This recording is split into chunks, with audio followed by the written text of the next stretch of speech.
Halo sahabat cerita RN, salam sehat. Kali ini saya akan berbincang-bincang tentang bagaimana peran gereja. Bagaimanapun negara Indonesia ini dengan dasar Pancasila, kehidupan umat beragama sangat diperhatikan. Oleh karenanya peran-peran dari setiap agama sangat diharapkan. Maka pada podcast kali ini kami akan menceritakan bagaimana peran agama Kristen, khususnya HKBP, bahwa dalam pembangunan ini yang terdiri daripada berbagai macam sektor pembangunan, topik kali ini kami akan menceritakan sesuai dengan topik tema HKBP. Tentu gereja dengan peran berbagai macam lingkup, bagaimana meningkatkan spiritualitas, karakter, bagaimana bisa melayani jemaat dengan sungguh-sungguh, memberi pelayanan kasih, berdiakonia, dan seterusnya. Kita harapkan Pak Marudut bisa itu diperankan oleh HKBP. Apa cerita nih Pak Marudut, Pak Iya, Pendeta? kabar baik Pak Ronald, senang Waduh, bertemu di cerita Ronald luar biasa nih. sore ini. Terima kasih ya sudah datang. Ya, terima kasih juga Saya telah mau diundang. bincang-bincang ini supaya bisa mengedukasi warga Kota Medan secara umum, tapi tentu ini ya warga jemaat HKBP. Sebagai preambul, HKBP kan tahun lalu Pak transformasi kelembagaan dan pelayan ya, Ya, sumber daya. sumber daya manusia. Sedaya. Sekarang bergeser. Kalau sudah lembaganya, pendetanya mantap, sekarang jemaatnya. Kemarin kan sudah di launching ini, di distrik kan gitu kan, Ya, Pak Pendeta ya. tahun pekerjaan ini. Berarti minggu-minggu ke depan, maka akan ready lah gereja HKBP untuk bisa menerapkan sebagaimana tema ini kan gitu ya. Nah setelah sekian lama ini, hampir 2,5 bulan ini, kita katakanlah kegiatan di jemaat itu kosong selain ibadah setiap minggu. Kalau bisa Pak Pendeta ceritakan ini, supaya sama ini di semua distrik, kita ada 78 resort kan, 178 kuria ini, supaya sama ini. Kemana ini fokusnya tahun ini? Karena nanti akan banyak program-program, tapi kita mau ada kesamaan. Ya, begini Pak Ronald. Gereja kan sudah punya kalender kegiatan. Ini Hmm, awalnya ada yang 2 Desember, ada yang Januari, gereja melakukan rapat. hmm, Rapat untuk penetapan anggaran dan program. ya, Nah, tetapi sesuai dengan tema yang telah ditetapkan oleh pusat HKBP dan diarahkan oleh distrik bahwa ya. program 2025 ini 26. 2026 ini arahannya adalah ke pengajaran iman. Nanti seperti apa ini tereksekusi di gereja Ya, di Huria, ya program-program yang sudah ditetapkan, nah arahannya ke situ. Misalnya kalau di gereja kami ini umpamanya, tahun ini akan ada pembinaan para rado, juga lagi pembinaan amal, terus revitalisasi PHD-nya, apa namanya, PA, PA kategorial. Nah, PA kategorial dan terkhusus ada, eee, dari distrik ini, ya, bahan untuk PH, pengajaran iman dan nah itu yang saya maksud Pak Pendeta. Gereja yang banyak ini kan dengan berbagai macam sumber daya manusia yang tersebar, kemudian berbagai macam kompetensi mereka, supaya Parhalado dan jemaat ini semakin paham dan semakin fokus dengan capaian di distrik ini. Artinya sebaiknya supaya jangan terlalu melebar dia, kemana fokus yang dikejar dengan program capaian pengajaran iman di tengah keluarga ini. Pak Ronald, HKBP kan punya standar Hmm, tentang hmm. pengajaran iman. HKBP punya perangkat sendiri seperti agenda, katekismus, buku ND, konfesi, Ya, ya siasat gereja LPP.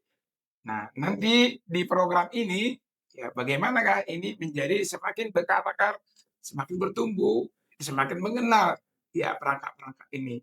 Nah, umpamanya kalau di pembinaan para halal, karena HKBP kan mengimani bahwa firman Tuhan itu dihidupi dan dinyatakan ya dan dimengerti dengan perangkat-perangkat ini, maka ya sosialisasi perangkat ini lebih diefektifkan lagi. Pembinaan perhalado untuk mengerti umpamanya siasat gereja, ruhut, parmahanion, pambicangon RPP. ya siasat penggembalaan gereja. Mhm. Ya, ini masih banyak sebenarnya pelayanan yang belum mengerti ini. Nah itu dia. Ya, banyak orang memahami ini sebagai aturan yang kaku, padahal tujuannya sebenarnya sangat baik kan. Nah, itu menjaga menjaga iman, ya agar iman tidak sesat. Ya, bagaimana mengajarkannya, ya itulah tugas para SDM tadi yang ditransformasi. Ya harusnya memang para SDM gereja ini, pendeta terlebih khususnya, ya harus paham perangkat-perangkat HKBP ini. Oke, kita kan mau menyamakan persepsi tadi soal program. Ya, Karena supaya jangan nanti program ini misalnya itu-itu saja ya. Misalnya bahwa Pak Pendeta Maruduk tadi katakan dari mulai konvensi, HKBP, ada RPP, bahkan Bukende. Nah, kita sebagai orang Batak ini, Bukende HKBP itu kan hebat itu. Di dalamnya itu ada firman Tuhan. Bagaimana ini bisa jadi program? Ini kan sangat cocok. Tradisi Batak kan tradisi bernyanyi dan segala macam itu.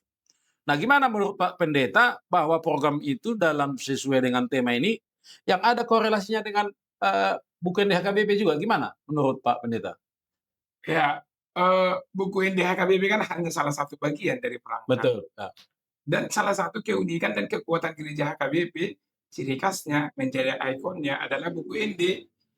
Buku Inde ini menjadi the second Bible ini, ya firman Tuhan yang kedua, sangat penting bagi HKBP karena dia menciri khaskan teologi HKBP itu sendiri. Mhm, mhm. Nah, bagaimanalah agar jemaat lebih mencintai gerejanya melalui HKBP dengan cara bernyanyi yang benar, mengimani Kristus melalui eee, kata-kata syair di buku Inde itu sendiri.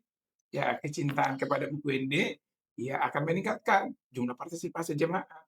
Partisipasi jemaat dalam gereja tentunya tadi itu sebagai indikasi pertumbuhan iman. Nah, iman yang bertumbuh akan meningkatkan kualitas hidup karena ada perubahan. Nah, dalam arti praktek ya, bukan hanya dalam pengetahuan teori.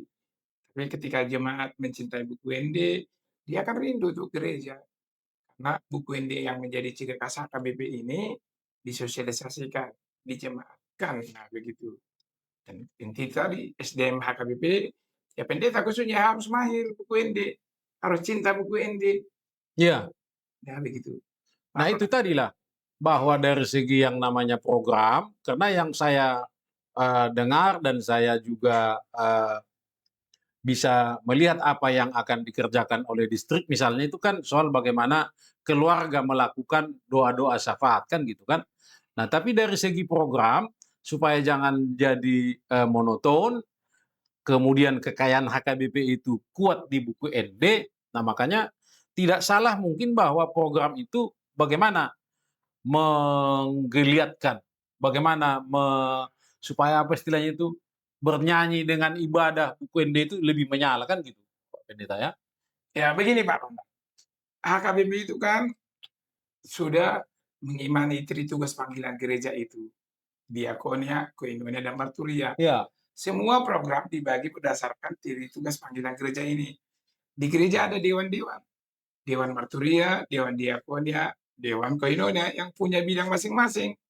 Nah, setiap gereja melaksanakan program disesuaikan menurut tugas panggilan gereja ini. Hmm. Contoh, untuk program Marturia, tadi kita bicara QND, ya bernyanyi yang benar itu kan tugas song leader dan pemain musik itu ya ada di bawah naungan Marturia. Maka Ya. Marturia harus benar-benar mengerti, ya lagu-lagu di HKBP kan tidak sembarangan, harus sesuai dengan nama minggu. Umpamanya kita sekarang minggu masuk Septuagesima, Septuagesima. besok masuk Minggu Seksagesima, minggu-minggu mengenang sengsara Kristus, minggu-minggu Prapaskah. Nah, lagu-lagu ini disesuaikan, kan begitu. Ya, untuk koinonia ini kategorial ya. Ya. Ya, mulai dari sekolah minggu. Sekolah minggu ini pun masih terbagi lagi. Ada kelas kecil, ada horong namanya di HKBP. Ya. Ya, ada 3 bagian ini. Ada remaja. Remaja ini pun ya masih dibagi lagi. Di HKBP namanya seksi bajar-bajar, ada HKBP seksi remaja. Ada Naposobulung lagi. Bahkan seksi ina pun dibagi lagi. Ada seksi perempuan dan juga seksi amat dan yang terakhir lansia. Di tahun transformasi ini, ya pengajaran iman bahkan sampai kepada lansia. Ya, Ya semua kategori lah. ya artinya gini, kegiatan lansia semakin ditingkatkan. Ya terbukti di distrik 10 Medan Aceh ini, eee, program pelayanan lansia ke tahun 2026 ini telah dijadwalkan. Oke, Termasuk tapi yang mau kita diskusikan ini artinya kan gini, dari 178 gereja kita ini kalau saya amati kan, tidak semua ini melakukan program di bawah naungan tema kan gitu. Ada yang saya tahu ya tema itu pun tidak disentuhnya dengan program-programnya kan gitu. Nah supaya ini semakin menjemaat, eee, setidaknya ada panduan kan gitu, bahwa program itu selain yang namanya, menggalakkan bagaimana di wake-wake pertanyaan, juga di rumah-rumah secara pribadi-pribadi keluarga, termasuk juga tadi dengan Bukende itu. Nah, menurut Pak Marudut ini, supaya ini semakin sama dia, bagaimana ini bisa terlaksana secara distrik ini supaya lebih apa dia lebih lebih semarak, lebih semarak dan sama ya, lebih di berkuah. semua huria itu. Ya begini Pak, memang HKBP ya dari dulunya, dari beberapa puluh tahun ini, sudah menetapkan tahun itu punya tema-tema tertentu. Mhm, Mulai tahun keluarga, tahun kesehatan, iya, nah tahun pendidikan. Tapi memang program di action-nya gitu ya, ya eksekusi di lokasi, ya hampir sama semua. Biasanya pertandingan dan atau ya sesuatu yang hampir merata, ya pesta, kan gitu pada puncaknya pesta. mhm, Nah di tahun pengajaran iman ini, ya, eee, hampir sama sebenarnya dengan tahun-tahun sebelumnya, tapi pendekanan kepada pengajaran itu tadi, bahwa rumah adalah gereja terkecil, ya namanya PA, namanya pengajaran kategorial. Di kategorial itu kan di ibadah iya, HKBP selalu ada Ecclesia PA-nya namanya, Domestika itu ya ya kan? Ecclesia Domestika itu lebih diefektifkan lagi. Ya jikapun nanti pada akhirnya di gereja-gereja di tahun pengajaran iman ada yang memunculkannya dalam program berbentuk pertandingan. Karena memang di dalam program itunya nanti tema ini disosialisasikan melalui kegiatan itu. Jadi kok ada umpamanya bilang, "Seperti apa?" Ya kalau spesifik kali umpamanya, di tahun pengajaran iman buka kelas, enggak juga. Tapi tema ini menjadi perenungan, itu dasar dasar berangkatnya adalah kita sama-sama prihatin. Apakah keluarga telah menjadi gereja kecil? Tapi Apa kalau menurut Pak Pendeta Marudut itu, kalau ada gereja gitu bahwa dia tidak menyentuh tema itu gimana sebenarnya secara penekanan dari pimpinan kita dari distrik itu? Kan ada juga yang tidak melaksanakan program sesuai dengan tema itu. bisa jadi Pak Ronald, bisa jadi. Heeh. Karena gereja cenderung mengikuti tradisi, kan begitu. Umpamanya sudah yang kebaktian, minggu bergereja, Iya, ibadah. iya. Nah, hanya yang sudah, ritual yang sudah berlangsung. Nah, tidak ada sesuatu yang baru. Nah gimana itu? Ya, maka tugas distriklah melalui sermon atau melalui kegiatan-kegiatan distrik ya diingatkan gitu, kalau untuk menyentuh satu persatu, ya itu tadi umpamanya di Huria itu kan tugas pendeta resort, di resort itu tugas distrik. Nah begitu, Pak, pernah. Oke, tapi yang mau kita diskusikan kan supaya artinya apa? HKBP ini kan sudah organisasi yang kuat dan besar, sudah cukup tua. Maka dari segi target kan harus kita lebih strict. Jangan sampai distrik ini misalnya dengan 78 resort, 178 huria, dengan hampir kurang lebih 60.000 kakak, pengajaran iman di tengah keluarga itu katakanlah kalau yang saya baca itu setidaknya harus ada target-target, katakanlah dia ada 50% dari yang namanya jemaat itu keluarga itu ya sudah melakukan ibadah di tengah keluarga gitu. Ya, Pak Ronald, sebenarnya bukan hal yang baru mengenai pengajaran iman ini. Dari dulu HKBP sudah punya buku namanya Ajonok dalam bahasa Indonesia mendekat. Hmm. Itu untuk konsumsi ibadah rumah tangga. Tapi kan karena seiring perkembangan zaman, ya apalagi sekarang ya, HP, ya teknologi membuat apakah ibadah rumah tangga ini masih berjalan? Nah, tahun pengajaran iman inilah mengingatkan, artinya merevitalisasilah, ya mentransformasi apa yang berubah dan bisa diubah lebih baik lagi. Sebenarnya nggak terlalu baru-baru kali, bukan. Sehingga ada program yang belum pernah muncul. Iya, tapi kan dengan adanya, tingkat capaian, bagaimana AKBP dari Peraja membuat konsep, kan ada buku panduan kan? Iya, Jadi artinya gini, dari segi yang namanya keberadaan kita di tengah dunia yang semakin tidak pasti ini, apakah memang kita menyentuh keluarga itu dengan misalnya ada pendekatan spiritualitas supaya pengen meningkat? bahwa keberhasilan dari tahun pengajaran iman ini nanti kita lihat akan semakin banyaknya partisipasi jemaat, umpamanya dalam jumlah kehadiran ibadah di pertanian, umpamanya kebaktian lingkungan, juga di kebaktian minggu. Nah, kalau umpamanya sudah ada seberapa persen, tahun ini umpamanya di gereja kami rata-rata yang beribadah itu di angka 200 sampai 250, Persennya berapa itu, Pak? ya Volumenya jadi apanya? paling 30%. Nah itu dia, jadi kan secara menyeluruh kan ada problem kita kan, secara informasi kita dapatkan bagaimana meningkatkan partisipasi. Nah sekarang kalau program ini juga tidak masuk ke bagian meningkatkan, partisipasi kan sia-sia ini Pak energi kita nih. Ya ini kan upaya, Pak Ronald, ini upaya Iya, gereja mau berubah, mhm, gereja mengoreksi dirinya, gereja belajar, ya agar partisipasi jemaat ini tetap meningkat, agar kecintaan umat ini kepada gereja ini tetap terjaga.